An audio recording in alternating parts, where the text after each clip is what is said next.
നമസ്കാരം. എല്ലാ പ്രിയ പ്രേക്ഷകർക്കും ഹൃദയം നിറഞ്ഞ വിഷു ആശംസകൾ.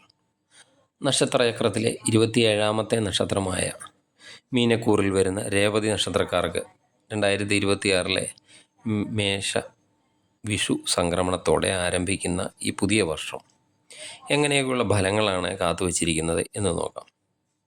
കഴിഞ്ഞ കുറേ കാലങ്ങളായി നിങ്ങൾ നേരിട്ടുകൊണ്ടിരിക്കുന്ന പ്രതിസന്ധികൾക്കൊക്കെ ഈ വിഷുക്കാലം ഒരു അറുതി വരുത്തുമോ, സാമ്പത്തികമായിട്ടൊക്കെയുള്ള ഉന്നതി ഉണ്ടാകുമോ എന്നിങ്ങനെ നിങ്ങളുടെ എല്ലാ മേഖലയിലെയും ഫലങ്ങളാണ് വിശകലനം ചെയ്യുന്നത്.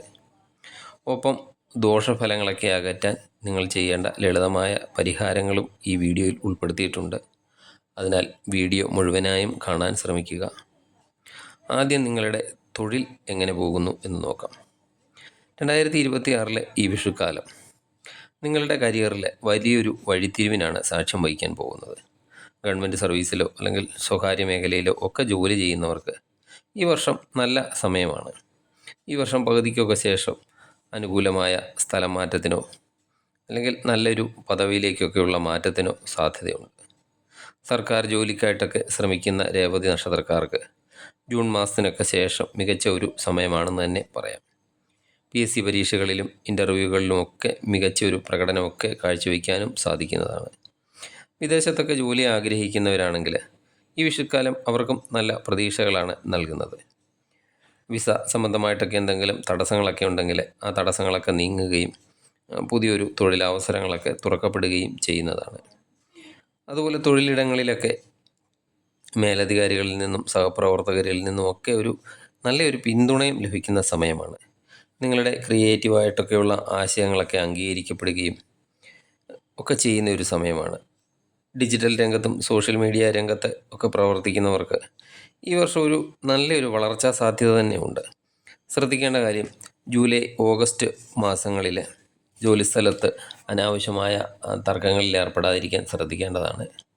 അതുപോലെ ജോലി മാറ്റത്തിനൊക്കെ ശ്രമിക്കുന്നവരാണ് ഇപ്പോൾ ചെയ്യുന്ന ജോലിയിൽ നിന്നും മാറിയാൽ കൊള്ളാം എന്നൊക്കെ ആഗ്രഹിച്ച് ജോലിയൊക്കെ മാറ്റത്തിന് ശ്രമിക്കുന്നവർക്ക് വർഷത്തിൻ്റെ ഒരു 2ാം പകുതി വരെയൊക്കെ കാത്തിരിക്കുന്നത് നന്നായിരിക്കും. ബിസിനസ്സുകാരുടെ കാര്യം നോക്കാം.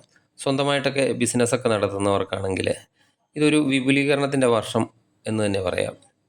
അതുപോലെ പുതിയ പങ്കാളികളെയൊക്കെ ബിസിനസ്സിലേക്കൊക്കെ ചേർക്കുമ്പോൾ അല്പം ശ്രദ്ധിക്കേണ്ടതാണ്. സെപ്റ്റംബർ മുതൽ നവംബർ വരെയുള്ള മാസങ്ങളിൽ ബിസിനസ്സിൽ നിന്നൊക്കെ ഒരു നല്ല ലാഭമൊക്കെ ഉണ്ടാകുന്ന സമയമാണ് സെപ്റ്റംബർ മുതൽ ഡിസംബർ വരെയൊക്കെയുള്ള സമയം. ഇനി രേവതി നക്ഷത്രക്കാരുടെ സാമ്പത്തിക സ്ഥിതി എങ്ങനെ ഉണ്ടാകും എന്ന് നോക്കാം. ലഗ്നത്തിലൊക്കെ ശനി സഞ്ചരിക്കുന്ന കാലഘട്ടമാണ്. അതിനാൽ പണമിടപാടുകളിലൊക്കെ നല്ലൊരു ശ്രദ്ധയൊക്കെ പുലർത്തേണ്ടതാണ്. അപ്രതീക്ഷിതമായിട്ടൊക്കെ വരുമാനമൊക്കെ ലഭിക്കാനും സാധ്യതയുണ്ട്. മുൻപ് നിങ്ങൾ ആർക്കെങ്കിലുമൊക്കെ കടമായിട്ടൊക്കെ നൽകിയ തുകയൊക്കെ കിട്ടാതൊക്കെ ഇരിക്കുകയാണെങ്കിൽ ഈ സമയത്തൊക്കെ അത് കിട്ടാൻ സാധ്യതയുണ്ട്. അതുപോലെ പൂർവിക സ്വത്തുക്കളിൽ നിന്ന് ഒക്കെ ലാഭം ഉണ്ടാകാനുള്ള സാധ്യതയുമുണ്ട്. വിദേശത്തൊക്കെ ജോലി ചെയ്യുന്നവർക്കും അതുപോലെ എക്സ്പോർട്ട് ഇമ്പോർട്ടൊക്കെ ബിസിനസ്സൊക്കെ ചെയ്യുന്നവർക്കും നല്ലൊരു സാമ്പത്തിക നേട്ടം ഈ വർഷം പ്രതീക്ഷിക്കാവുന്നതാണ്. കുടുംബത്തിലെ ശുഭകാര്യങ്ങൾക്കൊക്കെ ആയിട്ട് നല്ലൊരു തുക ചിലവാകാനും സാധ്യതയുണ്ട്. അതുപോലെ അനാവശ്യ ചിന്തകളൊക്കെ ഒഴിവാക്കി, അതുപോലെ അനാവശ്യമായിട്ട് വരുന്ന ചിലവുകളൊക്കെ ഒഴിവാക്കി സമ്പാദ്യശീലമൊക്കെ വളർത്തേണ്ട ഒരു വർഷം കൂടിയാണിത്. ചിട്ടി, ഇൻഷുറൻസ് തുടങ്ങിയവയിലൊക്കെ പണം നിക്ഷേപിക്കുകയാണെങ്കിൽ അത് വളരെയധികം സുരക്ഷിതമായിരിക്കും ഈ സമയത്ത്. ബിസിനസ്സൊക്കെ ചെയ്യുന്നവർക്ക് പുതിയൊരു ഓർഡറൊക്കെ ലഭിക്കുമെങ്കിലും പങ്കാളിത്ത ബിസിനസ്സിൽ പണമൊക്കെ മുടക്കുമ്പോൾ കൃത്യമായ ഒരു രേഖകളൊക്കെ സൂക്ഷിക്കാനും ശ്രദ്ധിക്കേണ്ടതാണ്. രേവതി നക്ഷത്രക്കാർ വിഷുവിന് ശേഷം ശ്രദ്ധിക്കേണ്ട കാര്യം എന്താണെന്ന് വെച്ചാൽ, കയ്യിൽ വരുന്ന പണം കൃത്യമായിട്ട് പ്ലാൻ ചെയ്ത് സേവ് ചെയ്യുക എന്നുള്ളതാണ്. നിങ്ങൾക്ക് ഒരേ സമയം ഭാഗ്യാനുഭവങ്ങൾ ഉണ്ടാകുകയും അതേസമയം അപ്രതീക്ഷിതമായ ചിലവുകളും ഉണ്ടാകുകയും ചെയ്യുന്ന ഒരു സമയമാണ്. അതിനാൽ സാമ്പത്തിക കാര്യങ്ങളിൽ റിസ്ക് എടുക്കുന്നതിന് മുൻപ് കൃത്യമായ ഒരു ആലോചനയൊക്കെ ആവശ്യവുമാണ്. ഇനി രേവതി നക്ഷത്രക്കാരുടെ കുടുംബജീവിതം എങ്ങനെയുണ്ടെന്ന് നോക്കാം. 2026 വിഷുവിന് ശേഷമുള്ള കാലയളവ് കുടുംബത്തിൽ സന്തോഷവും ഉത്തരവാദിത്തങ്ങളും ഒക്കെ ഒരുപോലെ കൊണ്ടുവരുന്ന ഒരു സമയമായിരിക്കും. കുടുംബാംഗങ്ങൾക്കിടയിൽ എന്തെങ്കിലും ചെറിയ തർക്കങ്ങളൊക്കെ ഉണ്ടായിരുന്നെങ്കിൽ അതൊക്കെ പരിഹരിക്കപ്പെടുന്നതാണ്. പങ്കാളിയുമായിട്ടൊക്കെയുള്ള ബന്ധം കൂടുതൽ ദൃഢമാകുന്നതുമാണ്. അവിവാഹിതരായ രേവതി നക്ഷത്രക്കാരുണ്ടെങ്കിൽ അവർക്ക് ഒരു വിവാഹാലോചനകളിലൊക്കെ ഒരു തീരുമാനമൊക്കെ ആകാൻ ഏറ്റവും അനുയോജ്യമായ സമയം കൂടിയാണ്. പുതിയ വീടൊക്കെ വാങ്ങാനോ അല്ലെങ്കിൽ പുതിയ സ്ഥലത്തേക്ക് ഒക്കെ താമസം മാറുന്നതിനോ ഒക്കെ ശ്രമം നടത്തിയാൽ അത് വിജയിക്കുന്നതുമാണ്. ശ്രദ്ധിക്കേണ്ട കാര്യം, ലഗ്നത്തിൽ ശനിയുടെ സ്വാധീനമൊക്കെ ഉള്ളതിനാൽ ചെറിയ കാര്യങ്ങൾക്ക് പോലും കുടുംബത്തിൽ വാഗ്വാദങ്ങൾ ഉണ്ടാകാൻ സാധ്യതയുണ്ട്. അതൊക്കെ അല്പം ശ്രദ്ധിക്കണം. സംസാരത്തിലൊക്കെ മിതത്വമൊക്കെ പാലിക്കുന്നത് അനാവശ്യമായ പിണക്കങ്ങളൊക്കെ ഒഴിവാക്കാൻ നിങ്ങളെ സഹായിക്കുന്നതാണ്. ചെറിയ കാര്യങ്ങൾക്കൊക്കെ ദേഷ്യപ്പെടുന്നത് ഒഴിവാക്കിയാൽ ഈ വർഷം ഏറ്റവും സന്തോഷകരമായ ഒരു കുടുംബജീവിതം നയിക്കാൻ രേവതി നക്ഷത്രക്കാർക്ക് സാധിക്കുന്നതാണ്. ഇനി വിദ്യാർത്ഥികളുടെ കാര്യം നോക്കാം. വർഷത്തിൻ്റെ തുടക്കത്തിലൊക്കെ പഠനത്തിലൊക്കെ മടി കാണിച്ചവരുണ്ടെങ്കിൽ അവർക്ക് ഈ വിഷുവിന് ശേഷം മികച്ച രീതിയിൽ പഠനത്തിലൊക്കെ മുന്നോട്ട് പോകാൻ സാധിക്കുന്നതാണ്.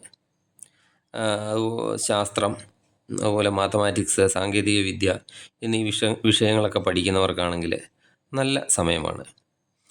ഇനി ഉയർന്ന പഠനത്തിനായിട്ട് വിദേശത്തേക്കോ അല്ലെങ്കിൽ ദൂരദേശത്തുള്ള സർവകലാശാലയിലോ ഒക്കെ പ്രവേശനമൊക്കെ ആഗ്രഹിക്കുന്നവരാണെങ്കിൽ അവർക്കും ഈ വർഷം അനുകൂല ഫലങ്ങൾ തന്നെ ലഭിക്കുന്നതാണ്. പരീക്ഷകൾക്കൊക്കെ തയ്യാറൊക്കെ എടുക്കുന്നവരാണെങ്കിൽ അവർക്ക് അഭിമുഖങ്ങളിലും അതുപോലെ പ്രായോഗിക പരീക്ഷകളിലുമൊക്കെ ആത്മവിശ്വാസത്തോടെയൊക്കെ പങ്കെടുക്കാൻ സാധിക്കുന്നതാണ്. ശനിയുടെ സ്വാധീനം നിങ്ങളുടെ ലഗ്നത്തിലുള്ളതിനാൽ ഇടയ്ക്ക് പഠനത്തിൽ വിരക്തിയോ അല്ലെങ്കിൽ ശ്രദ്ധക്കുറവോ ഒക്കെ തോന്നാം. ഇത് മറികടക്കാൻ കൃത്യമായ ഒരു ടൈം ടേബിളൊക്കെ ഉണ്ടാക്കി പഠിക്കുന്നത് നന്നായിരിക്കും. രേവതി നക്ഷത്രക്കാർക്ക് മികച്ച വിജയങ്ങളൊക്കെ നേടാൻ ഭാഗ്യമുള്ള ഒരു വർഷമാണ്. എന്നാൽ ഭാഗ്യം മാത്രം പോരാ, കഠിനാധ്വാനം കൂടി ഉണ്ടെങ്കിൽ മാത്രമേ നിങ്ങൾ ആഗ്രഹിക്കുന്ന ലക്ഷ്യത്തിൽ നിങ്ങൾക്ക് എത്താൻ സാധിക്കൂ എന്ന കാര്യവും ഓർക്കണം. പ്രാർത്ഥനയോടെയും ആത്മവിശ്വാസത്തോടെയും ഒക്കെ മുന്നേറുക. ഇനി രേവതി നക്ഷത്രക്കാരുടെ ആരോഗ്യകാര്യം നോക്കാം. ലഗ്നത്തിലൂടെയാണ് ശനിയുടെ സഞ്ചാരം. അത് ശാരീരികവും മാനസികവും ഒക്കെയായ ചില അസ്വസ്ഥതകൾക്കൊക്കെ കാരണമായേക്കാം. അസ്ഥി സംബന്ധമായ എന്തെങ്കിലും രോഗങ്ങളോ അല്ലെങ്കിൽ സന്ധിവേദന പോലുള്ള ബുദ്ധിമുട്ടുകളോ ഒക്കെ ഉള്ളവരാണെങ്കിൽ ഈ വർഷം കൂടുതലൊക്കെ ശ്രദ്ധിക്കേണ്ടതാണ്.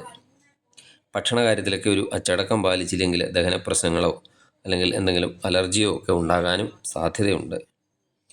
മനസ്സിനെയൊക്കെ ശാന്തമാക്കാൻ ധ്യാനമോ യോഗയോ അല്ലെങ്കിൽ നിങ്ങൾക്ക് എന്ത് വിനോദമാണോ ഇഷ്ടപ്പെട്ടത് ആ വിനോദങ്ങളിലൊക്കെ ഏർപ്പെടുന്നത് മനസ്സൊക്കെ ശാന്തമാക്കാൻ സഹായിക്കുന്നതാണ്. ആരോഗ്യത്തിൻ്റെ കാര്യത്തിൽ ഈ വർഷം ചെറിയൊരു കരുതൽ ആവശ്യമാണ്. ആരോഗ്യമാണ് ഏറ്റവും വലിയ സമ്പത്ത് എന്ന് ഓർക്കേണ്ടതാണ്. ചെറിയ ബുദ്ധിമുട്ടുകൾ എന്തെങ്കിലും കണ്ടാൽ പോലും ചികിത്സ തേടാൻ മടിക്കരുത്. ഇനി നിങ്ങളുടെ ദോഷഫലങ്ങളൊക്കെ മാറാനും ഗുണഫലങ്ങളൊക്കെ വർദ്ധിക്കാനും ചെറിയ ലളിതമായ പരിഹാര മാർഗങ്ങളൊക്കെ ചെയ്യുന്നത് നന്നായിരിക്കും.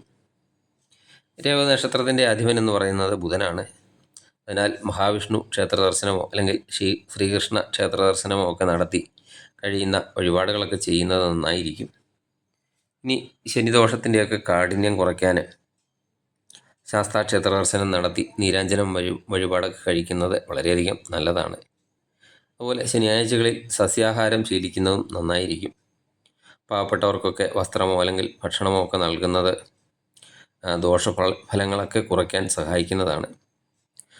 രേവതി നക്ഷത്രക്കാർ ക്ഷമയോടെയും ദൈവവിശ്വാസത്തോടെയും ഒക്കെ മുന്നോട്ട് പോയാൽ നല്ല രീതിയിലൊക്കെയുള്ള ഒരു നേട്ടം ഉണ്ടാക്കാൻ സാധിക്കുന്ന ഒരു വർഷമാണ് വരുന്നത്. നിങ്ങൾക്ക് ഈ വീഡിയോ ഇഷ്ടമായാൽ ലൈക്ക് ചെയ്യുകയും നിങ്ങളുടെ സുഹൃത്തുക്കളിലേക്കൊക്കെ ഷെയർ ചെയ്യാനും ശ്രമിക്കുക. സബ്സ്ക്രൈബ് ചെയ്യാതെ വീഡിയോ കാണുന്നവരാണെങ്കിൽ ദയവായി സബ്സ്ക്രൈബ് ചെയ്ത് കാണുക. ഈ വിഷുക്കാലം നിങ്ങളുടെയും കുടുംബത്തിൻ്റെയും ജീവിതത്തിൽ ഐശ്വര്യവും സന്തോഷവും സമാധാനവും ഒക്കെ നിറയ്ക്കട്ടെ എന്ന് പ്രാർത്ഥിക്കുന്നു. എല്ലാവർക്കും ഹൃദയം നിറഞ്ഞ വിഷു ആശംസകൾ. നന്ദി, നമസ്കാരം.